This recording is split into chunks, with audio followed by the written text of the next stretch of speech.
আজকে একটা শাক রান্না করব। দেখো এই শাকটা সবাই চিনতে পারো কিনা।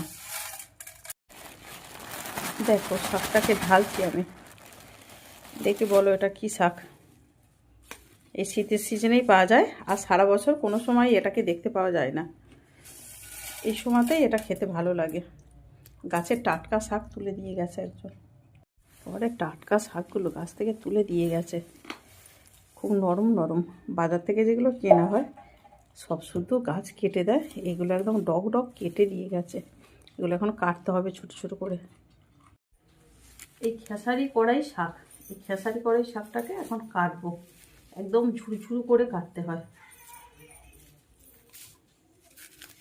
হাতে নিয়ে সুন্দরভাবে কাটতে হবে, একদম ছোট ছোট করে, নইলে দাঁতে লাগে এগুলো।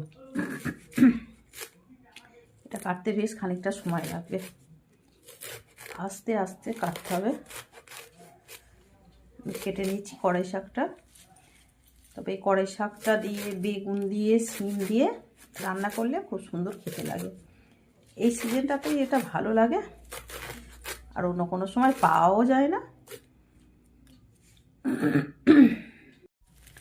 আমি যখন ছোট ছিলাম, আমাদের একান্নবর্তী পরিবার ছিল। আমাদের পরিবারে 10 জন লোক ছিল। আমার মা রান্না করতো, আমার জ্যাঠাইমা সবজি কাটতো। আমি আমার জ্ঞান তো আমার জ্যাঠাইমাকে প্রথম দেখেছিলাম এইভাবে কড়াই শাক কাটতে। তখন ছোটবেলায় মনে হতো বড় হয়ে আমি পারবো এরকমভাবে শাকটাকে ধরে এইভাবে কাটতে। মনে হয় এই বুঝি গেল হাতটা কেটে। বড়দের কাছ থেকে যে কাজগুলো শেখা, আজকে সেগুলোই আমরা শিখে করছি।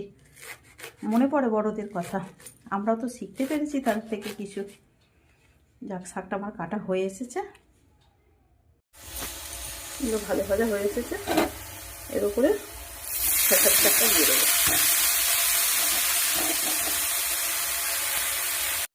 একটু নেড়ে চেড়ে নিয়ে চাপা দিয়ে দিতে হবে। একটু নেড়ে চেড়ে নিয়ে ভালো করে নিয়ে চাপা দিয়ে দেবো।